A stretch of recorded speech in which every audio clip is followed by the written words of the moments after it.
There she is. Great. The recording is in progress. Okay. So on this week's topic, I want to share a little bit of context to give you a background to why we choose this topic and why we're excited about it. And so if you know anything about Colearn, maybe you do, maybe you don't, you know that we're passionate about supporting more companies to make learning an integrated part of work of their people's lives. And this is becoming something that's increasingly becoming important to more and more organizations. They see it as and naturally so, and we're happy because we do too. Learning for people in organizations as maybe the only really long-term sustainable strategy, whether that's lifelong learning or learning in the flow of work, whatever you might frame it. But that opportunity, and both we at Colearn and Noli, Michel from Noli, our friend, is here. We're super passionate about the opportunity that comes with that, and what happens when you make tools and for creating learning, and creating relevant learning, creating impactful, engaging learning, accessible to not just the people in HR and in learning and development. Now, so this is a point of view, and so when we say training the trainers, we want to invite you to expand the idea of that. So what happens if we can have more people readily available with the tools that maybe before were only available to learning professionals and trainers, formal trainers? What if leaders and teams and co-workers can also have some of the best practices and tools available in their toolbox? So when we say train the trainer, we mean training people that make learning happen. And that's the kind of approach that we take also when we create our tools and services. So we learn a lot from working with our partners and our clients around this topic, and that's why we're excited to be sharing that with you today. But also we know that we both have other consultants, we have some clients and companies and individuals here. So this is a topic that gathers a lot of people's interest. One thing that I wish I didn't have to say is that one of our principles is designing for diversity of perspectives and contribution. So we're not really happy about me leading this session, because our two great guests are, they're great, but they're white men, which is also great. How can you say this without offending anyone? We would wish for the diversity of our lineup today to be more diverse, down to practical and things we could have avoided, but we didn't, and now we're paying for it. So in the future, we want to be better on this point, because it's a missed opportunity. I won't go into the more details, but I felt it, so I wanted to say it. Having said that, not to Alex and Michel, we're super happy that you are here. Michel, the CEO of Noli, Swedish company. Michel is also Swedish. He's based out of Göteborg. And one of the things that Noli offers, you can check out their website if you want, is a transfer of training certification, which is a full day training focused on how you can maximize the effect of your learning initiatives, training initiatives. And so far, over 200 people have been through the certification. So that's super cool. Alex, my fellow co-founder of Colearn, Canadian, based in Copenhagen, currently in Canada, I know it's Canada. One of the things that Alex is doing and that we're offering is a subscription to a learning design guide and in-company labs, development labs. And to date, we've had over 200 people through our labs and our guide subscription. So we want to celebrate that by extracting some of the learnings that we've taken from that. And that's the point here. We won't go into talking about our products any more than what I've done now, but we want to extract the learnings that we've had from developing them and delivering them, yeah, that's the focus of today. I'm going to share my first slide. I don't know if I've ever been in a session where I haven't shared a slide until the 12th minute, which is pretty cool. There, this one.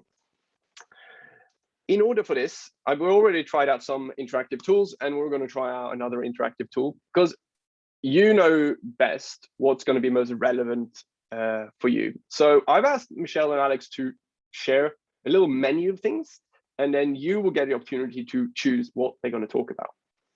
So I'm going to share my screen so you can read these brilliant things. So first, we see some of Alex's. You can see my screen now. So Alex brought these 3 things. These are a little hint to lessons that Alex have learned. Not everyone wants to be a learning design nerd. Number 2, leading learning can be lonely work, and taking risks and innovating is intimidating. So have a little, I don't know, like 7-second reflection on which of them grabs you most now. And then you get to vote and choose which one we should be talking about first. So I'm going to post this a little poll, and you should get it on your screen now. And then you vote. You can pick one, and then we'll see. So we have 6, 7, 8, 9, 10 people. Great, we have 36 people here now, which is fun. It's wild to see the results. Yeah. Oh, you can also see the results. I think I can because I'm a co-host, so I can see what's happening in real time. It's a close. I want to know what you voted on, Alex. I could say I didn't get to vote. I just get to see what others are voting for. It's a close race. So I can tell you that. Anyone still voting? We have 6 people haven't voted. 31, great. 32 out of 36. I want to show you the results as quickly as I can, but I don't want to cut anyone off. Okay, I think we're going to stop at 32 people. And then we're going to say end poll. I don't want to delete this now. Share the results. And then can you share can you see the results now somewhere? Okay, great. You can see it. I got a couple of thumbs up. So number 1 is number 3. Taking risks and innovating is intimidating. Followed closely by leading learning can be lonely work. Great. So Alex, now you know which one is your top one. I'm going to stop sharing that. And then let's get the voting for Michel's stuff also over with so that we can get into it. These are Michel's little bits. Number 1, it's hard to prioritize learning at work. Even the simplest thing can feel complicated when it's new. And number 3, learning without doing is a waste. So another reflection, and you get these here, and I'm going to launch this, and now you can vote. And we're off to the races. We are quicker this time. Love that I get the chance to vote on my own. I like the best. Yeah. I think it comes down to character, doesn't it, Michel? Whether you're like contributing to your own evaluations and stuff like that as a trainer. It feels so, doesn't it? Yeah. Should I put myself into this one? Okay, so we have 31 out of 34 participating. Great. Okay, so I'm going to cut it here, 91%, and then we're going to share the results. Okay, it's hard to prioritize learning at work is winning, and then the second biggest is learning without doing is waste. So now you also know, Michel, what you can prepare for. And this format that we're doing today, we haven't done before. So the only thing that we know is that we have 44 minutes until we end, and some intentions about what to do. But we're going to kick off with Alex sharing the one that everyone wanted you to share something about, and then we'll see what it comes from there. And I want to say to everyone, I'm reading Christmas songs is the last thing in the chat. Feel free to add to that chat if you have questions and thoughts to what Alex is saying, whether you have own experiences or disagree or reflections, and we'll bring them in at a natural point. So see that as our extended conversation. Yeah, I want to hand over to you, Alex. Okay. What did you bring for us? Yes. Thank you, Steining. Hey, everyone. Good to see you. So I'm going to elaborate a couple of perspectives, and as Steining said, please share your own and get in there in the chat. So I think it was the right one. It was this idea around the challenge of taking risks, trying new ways of working, bold experimentation, right? And I think in general, you're here because you work with supporting trainers or leaders of learning, and generally speaking, it's probably the case that we want in ourselves and in others to have people experiment and innovate boldly, right? But this is inherently a scary thing to do, right? And this is very, in a very fundamental human way, it's hard to step outside what feels familiar and known and safe. And experimenting with doing new things, for example, new approaches to learning within an organization, this necessarily means taking risks and trying out new things. And we see a bias toward, retreating to what is safe and known. It's the most normal and predictable human behavior, right? But we won't create the future. We won't pioneer the types of organizations that we need without going beyond the safe and the known. We need in ourselves, and we need leaders and trainers to experiment and take risks in order to innovate. So one approach that I and we within Colearn have found helpful to overcoming this challenge is to work with setting up spaces for experimentation and trying out new things. What type of safe sandbox, or we work a lot with labs, what kind of environments can we create that lower the stakes in a way, and lower the sense of fear and intimidation that come with taking risks? So rather than expecting our leaders, our trainers to try out new ways of working when it's high stakes, when it must succeed, when the risk of failure can feel daunting, how can we create spaces where it doesn't feel too risky, lowering the stakes, in other words, to make it feel easier and also hopefully more fun? Now, this can take lots of different forms, kind of pilot type projects, sandbox environments, labs, as I mentioned. If this is a challenge that you recognize and experience in your own work with trainers and leaders, one thing I would send with you, and one sort of supportive question that I think is often a really powerful one to unlock in this setting, is to ask, whether it's yourself or a group or a trainer or leader that you're working with, what's the smallest version of this that we can try out easily? What's the smallest version of this that we can try out easily? So this, a very simple question in a way, but one that reminds us that we don't always need to innovate all at once, reminds us to take an experimental and iterative approach. And so I would invite you to think about, coming back to your own experience, your own context, think about something new and bold that you've been dreaming about doing in your organization. What is something that what is a dream or a stretch that you'd like to do? And just ponder that question even to yourself for a moment. What's the smallest version of that you could easily try out? Okay, so it's kind of summing up that it's, trying new ways of working can be intimidating, can be scary. And so thinking about how can you create safe and easy environments for people to test and experiment safely with the new.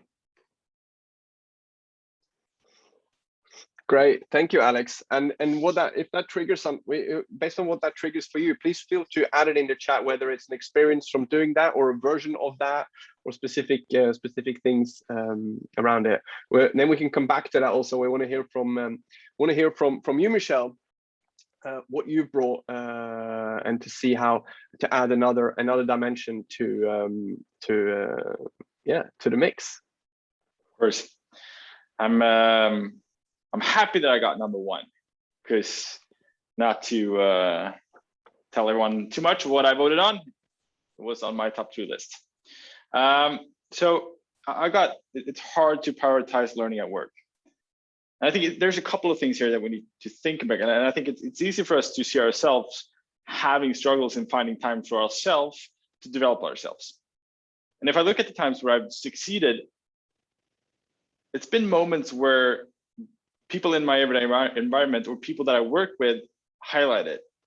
Both highlight the importance of us doing activities within this area, or just highlighting the fact that this is important for us right now. I think that person that we're quite often talking about is a manager highlighting that. Now we're an organization of 8 people, that becomes all of us basically. But within a more traditional organization, there's a huge importance of having someone highlight the importance of this area or highlight the importance of this activity that we're running right now. If we're not having that, I'd say it's basically impossible for us to prioritize learning.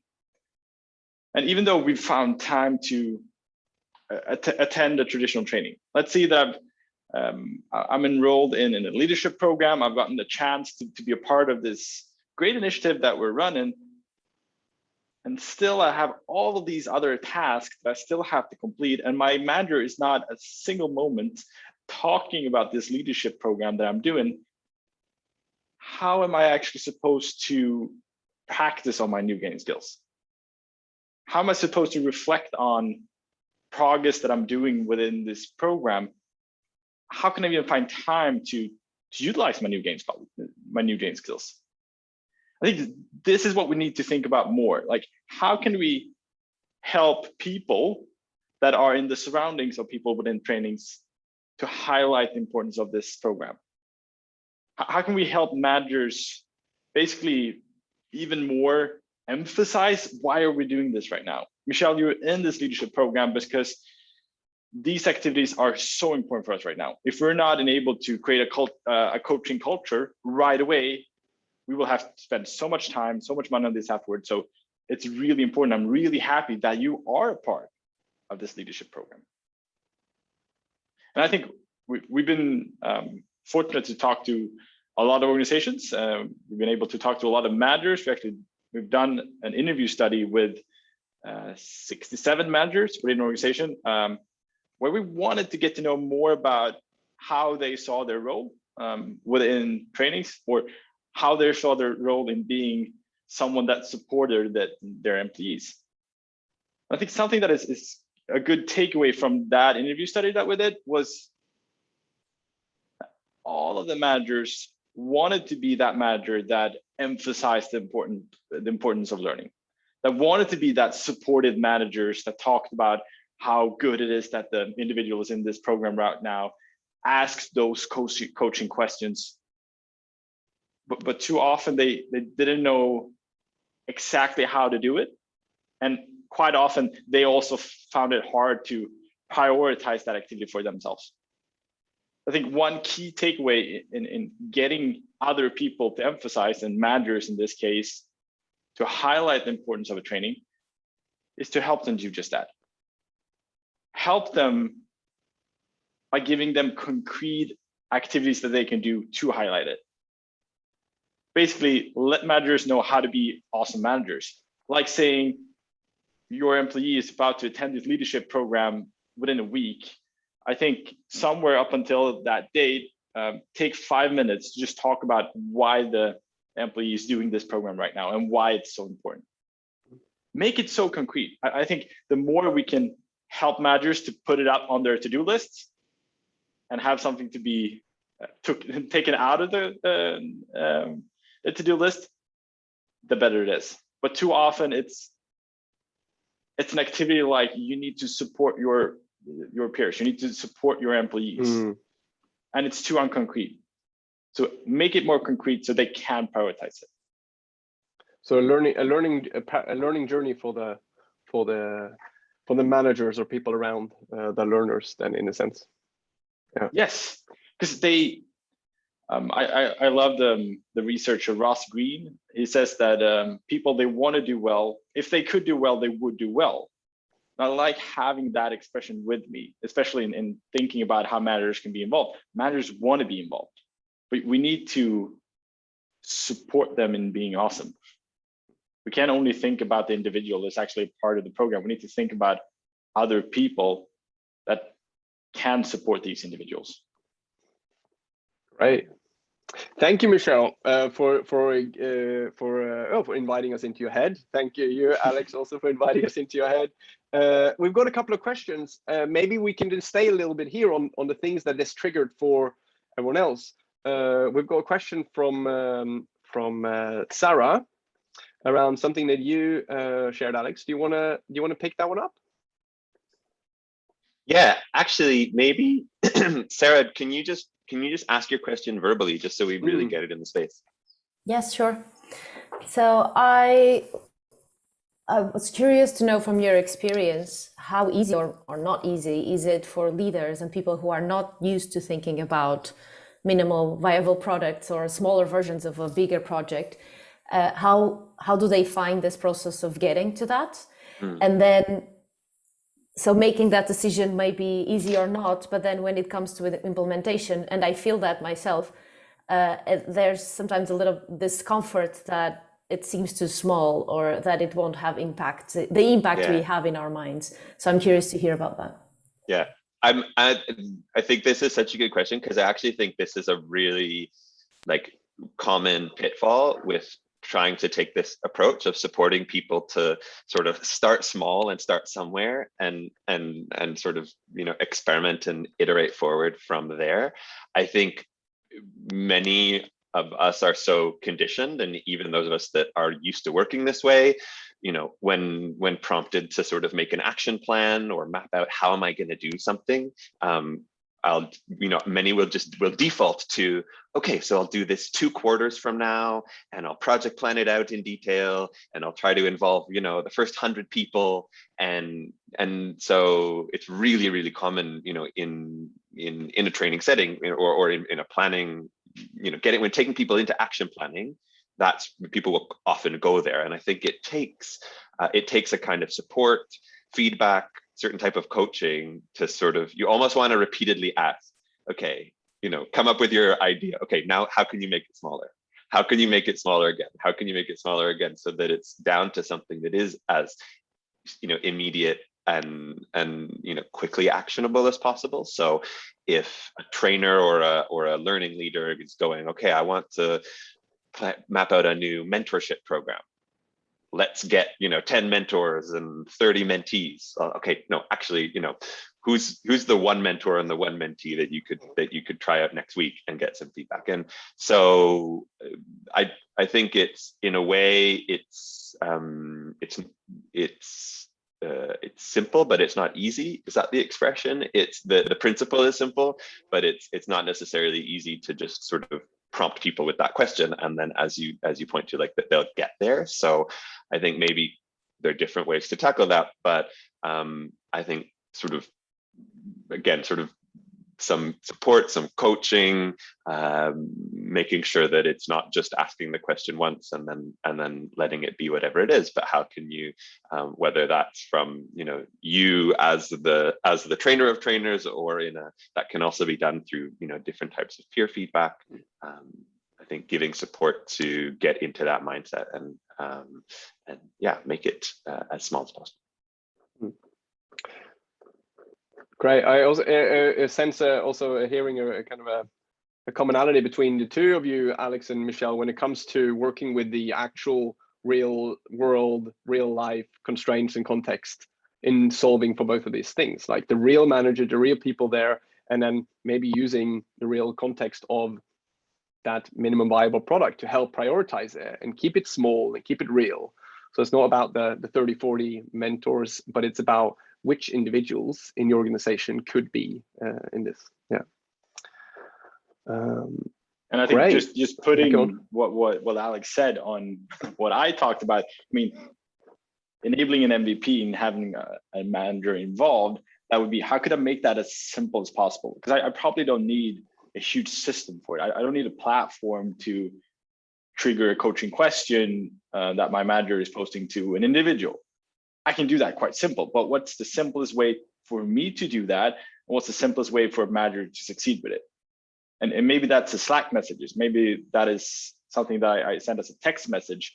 But what's a really low threshold? How can I test this in a really simple way without driving too much resources from myself, and make it really simple for well, in the manager, in my case, to succeed with the task. Great. We've got a couple of things in the chat that we've mentioned. I think Linnea, do you want to uplift your perspective or reflection on this? Yeah, sure. Now, I was just reflecting that usually when we say we want managers involved, we need to be clear that it's not just that they make sure that we check the box, right? Because that very often happens, at least with my clients. And what they do basically is they will attack or scold their employees for not having finished the training, or not having started the training, or not having prioritized the training. But they never ask questions, what did you learn? How are you using it now? Or talking about, why am I sending you to this training? Why do I want you to do this training in the first place?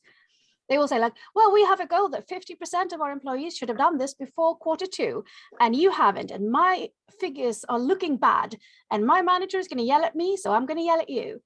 And that isn't going to create more learning. That's going to create more stress and make people prioritize training less, or just sort of get it over with, but they won't actually learn. They just want to get it over with so nobody will scream at them. Yeah, I think my learning is that quite often happens, because I have the same experience that that this too often happens, unfortunately.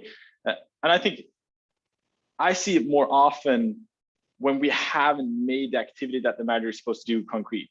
When we are talking about you need to be involved, that is what they're translating that into. Me being involved, that's basically telling them to do it. Then I'm involved. So I think when we do it concrete, when we're telling them we need to have you involved, what that means is 1 week before, set off 5 minutes and ask these 2 questions. 2 days after the training, set off 5 minutes and set these 2 questions. I think basically what I often do when I design a training is basically, like Simon said before, design a learning journey for the managers. If we have managers that are doing awesome things in different phases of a training, what are they doing? And I think we're too often afraid of removing their possibility of being creative. I think that is something that is hinder us sometimes, that like managers have to be able to, they have to have their autonomy and be able to control of what they're doing. And we are still giving them that. That's not what we're trying to take away, but by giving them a concrete example, they can be creative. You're not creative from just having a super big space to work in. You're being creative by putting people in a space where they can be creative. And here we're steering them in a direction where we're giving them the possibility to be creative. Yeah, and yeah, I saw. You have a follow-up, Linnea? Yeah, no, I was just thinking, because I like that approach, but I also had a problem with that approach once, because we had the manager, they didn't actually buy in. Like we did all things, right? But we didn't have the buy-in. So I got reports of people going like, okay, so we're sitting down because I'm supposed to ask you these questions. So let's go. This is the first question I'm supposed to ask you. All right, thank you. I'm just gonna write down your answer here. Thank you very much. This is the second question. All right, thank you. See you in 2 weeks. And and that's awful, because that doesn't help, right? It's just the manager sees it as another task, right? And they take it out on the employee and sort of go, Can I ask how many, did you know the percentage of managers that did that? I don't know the percentage, but a large enough amount that it hurt the results. Right. Because what I've come to realize, I don't know how many of you know about the BringCraft Research, but he's basically what it's about is that about 15% change behaviors from a training, a traditional design training. 15% do things differently, utilize the knowledge from it. 15% will never do anything, no matter how you design it. Like no matter how good it is, they will never do things differently. And 70% are the people that we can change. They're too often not doing things differently, but they're not having the support to change today. A learning that I've done, or something that I've seen, I think this distribution is the same with managers. When we're talking about involving managers, we're not doing anything. We basically have 15% of managers that are involved, that are doing great things without us giving them any support. And then we have 15% that will, this is me in general, like I'm painting with broad strokes here, just so you know that 50% that no matter how good of a structure, no matter how good we design it, they will never want to do this. But we have this 70%, and if we can design something that can actually help 50% out of the 70, that's awesome. So I think sometimes I'm trying to block off these 15%. We're always going to have them, and we can put a lot of energy on them, but like design things for the people that really want to do things differently. If I can just add, I think the problem here was that nobody went through the process of getting a buy-in. Yeah, So that's why there were so many, because nobody took the time to say, okay, do you get this? Do you understand this? Do you want to try this? Do you need coaching? Like, it was like, this is what you're going to do from now on. Let's do it. Yeah, and Sarah, so it's Robert BringCraft, and it says, I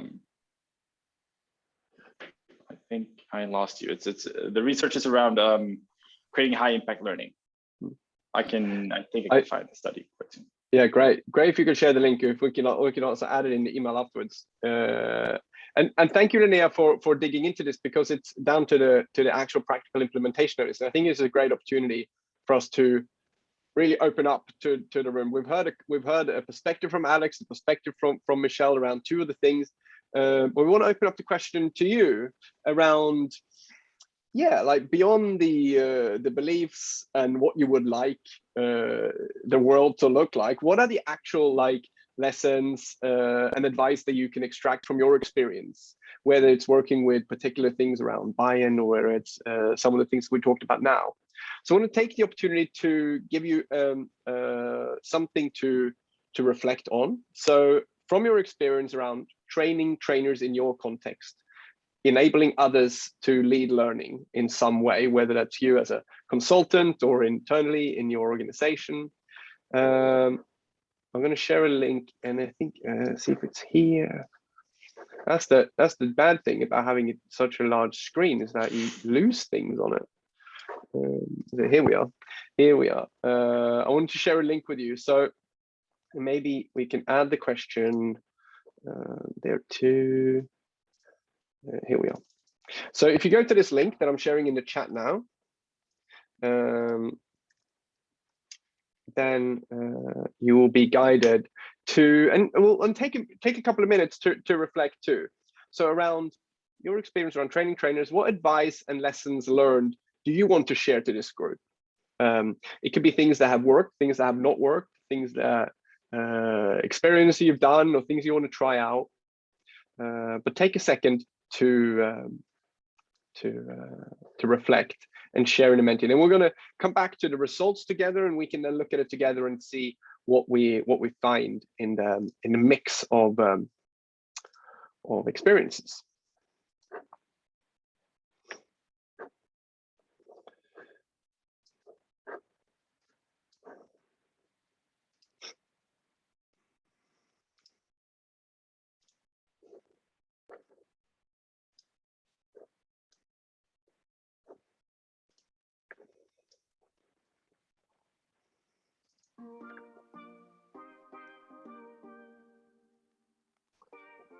I never got to be a DJ, so I take every opportunity.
you're having problems thinking of a particular juicy advice and lesson, you could also share the challenge.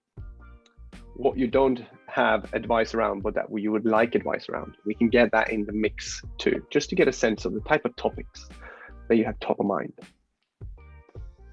You can share as many things as you want.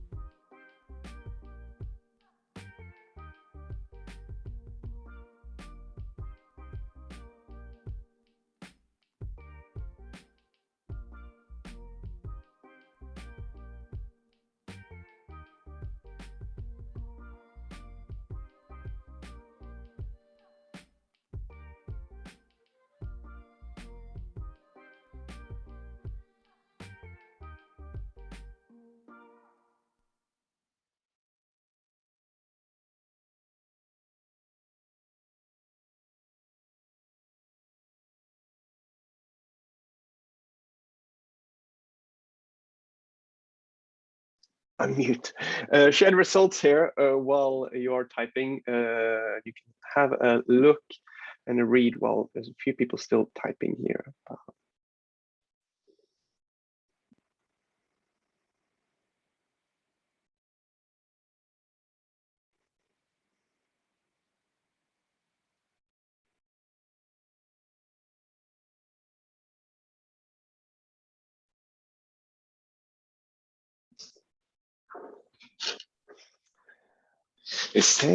I'm immediately struck by how juicy all of this is. Steinar, can we draw out some voices, even maybe while people continue to pick what you want to hear.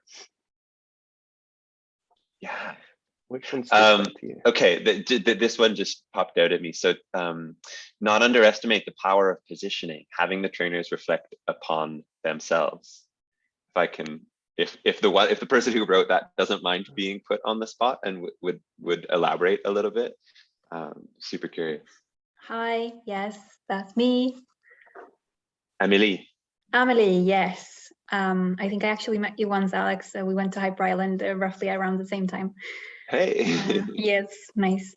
Yeah, so I work with the equity and inclusion and diversity, and naturally I need to think about my positioning when training trainers and when meeting coworkers. So I think like my go-to tool for myself is to reflect upon how I position myself in the room in regards to different issues or talking about different things, but also when I train trainers I often have them reflect upon themselves and see kind of where they are in a group. If it's a very homogeneous group, for example, what does that do?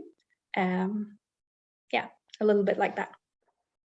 Yeah, thank you. And can you say a little bit more like around like positioning and what that can mean, or any other example?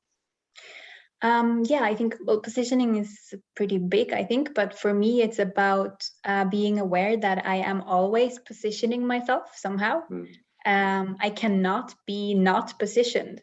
So it can be to be very forward, to speak a lot, take up a lot of space, or I can have a bit maybe like critical positioning also. I think like, I don't know if these people know what they're talking about, you know, that can be my positioning too, to lean back a little bit or just be very quiet, for example. Thank you. Yeah, so like that super awareness and even a critical lens on what role, what position. Hey. Sorry, I thought it was on. No, thanks, Emily. I think that's super insightful. I could easily draw out more, but maybe Steinar or Michel, if you want to write. Michel, what stands out? Anything that we haven't read them all? We can maybe scroll down. I have a few. I think I have one up to the top right corner that I really like. Up here? Yeah. Emphasizing effective learning objectives. Training attitudes is usually a blind spot for trainers. They focus too much on knowledge and skills. Love it. You want to invite in a voice for that one? Yes. Who wrote that one? they want to share. It's also okay if you don't want to, and let us know. Could have been AI, maybe. An AI. Or was it you, Michel, that wrote your own again? That would be really a new level, even for me, to be honest. Yeah, no, that was. I really liked it. No matter what, I loved it. Yeah. The importance of getting training. David just wrote in chat. It was really good, David. The importance of getting the trainers, managers to buy into the fact that it takes a lot of time to prepare and execute trainings, like Linnea was talking about before. I think that it's crucial, and I think it's so easy to forget about it. That and especially if they're not on board and maybe working against it, like which unfortunately can be too often. Like, how are we going to be able to get an effect from a training if you have managers that are actively working against it? Like, we will never be able to talk about effects if we don't have them on board. So I think it's good. This one stands out to me like simple does it. Share tips and tricks of how to inject learning in everyday moments at work. Anyone want to share something around that? Who wrote that one? Yeah, hi, Svein. Sandra here. Yeah, hey, I don't have the answer to that necessarily, but I think it resonates somehow with finding the time, right? There's always these excuses of when can we find time to learn? You know, setting aside time right now, you know, we have a lot of people going to training, but it's always like they're multitasking, their bosses are calling them while they're doing training and stuff like that.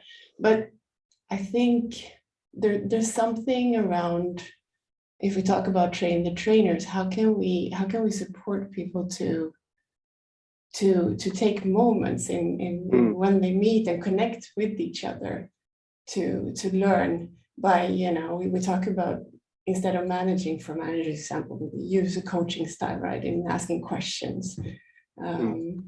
So like maybe having a toolbox of some sort, you guys probably have that, right? How can we inject that into our culture, into our working culture, where we learn together continuously and make it part of the work, not setting aside time to learn, but it's already there embedded. I think that's a dream that we all have somehow, right? Yeah, those were my thoughts. Maybe I'll leave it to the rest to add to that.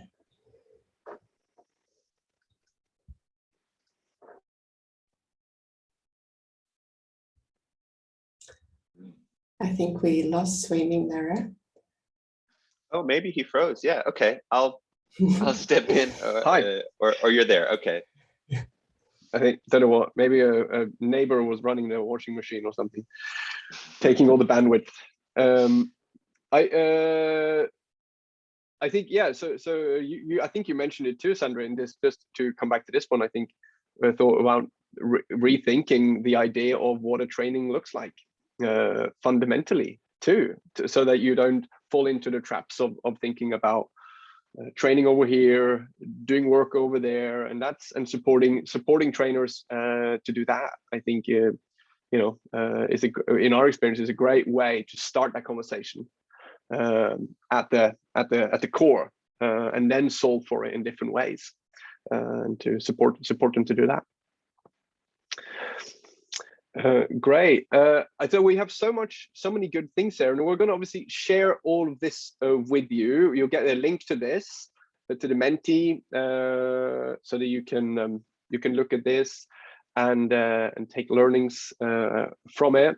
And you know, because we've unpacked, we've opened up the lid to a lot of different things here today, and I think it's great to see how many different aspects of working with transfer of training and training trainers that we could be having sessions around. So it would also be great if you have a particular question or a particular topic connected to this that came up today that you would like us to host a session around, or an idea that you want to, you know, maybe you want to present, maybe you will just want the session to happen on this topic. Feel free to just reply to the email that you'll get later around that, and then we'll see if we can host a conversation around that particular thing, because we're uncovering a lot of different things here now. I think it'd be great we've heard from some of you, and thank you for participating both in the chat and also you could join on video. Oh, and my photo, like I haven't thought of my photo. So two things then. We need to do photo for those who want to do that, and also like we'll do a checkout around what people are bringing. One of the things that people are bringing away from today that they want to try. So those of you who wouldn't mind being part of the photo, please put on your, it's for my personal collection and for LinkedIn. And I'm going to take a photo like this because it's fun to see the computer. So everyone ready? If you turn off your video, then I can't see you. Great. Okay, so then you can look your fiercest on the photo and takes a photo, maybe also a screen grab. It's great. Thank you. Okay, enough of that. In order to wrap, we wanted to do a couple of things. We wanted to do a little bit of a checkout around what you bring with you. And we want to focus on something that you feel curious about trying out or doing or experimenting with. So think of this as an opportunity to dare to think it, dare to write it, and dare to share it in order to support you to doing it down the line.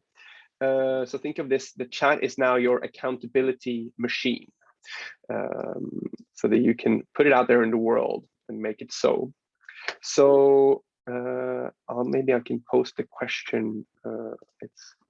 It's really just what I said, but I can post it anyway because it's easier to see it in many different ways. And we'll do this in the chat.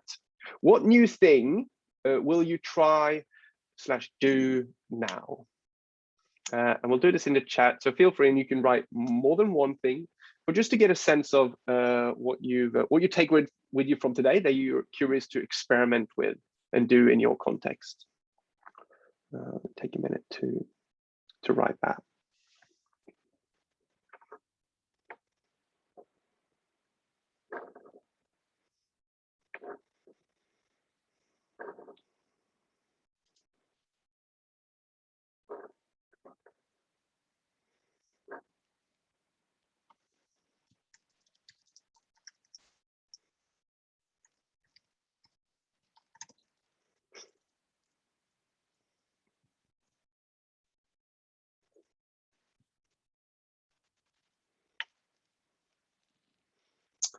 Linnea, thanks for kicking us off. Really enthusiastic about trying the smallest possible version of new idea.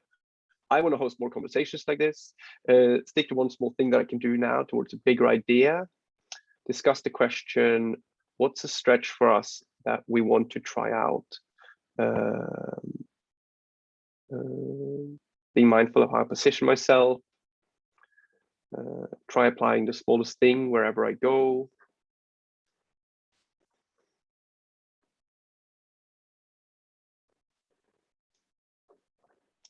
Great. Read the study. Great. 15% study environment that can create to lower the sense of fear and risk of failure. Great. Apply Alex's 2 questions. What's the smallest version of what we can try out? Okay. How can we make it smaller? Great. So again, thank you for being here today, for yourselves, first of all. Hopefully you take things with you today that you can apply in your context, and there are seeds and triggers for further exploration. And thank you for being here for each other.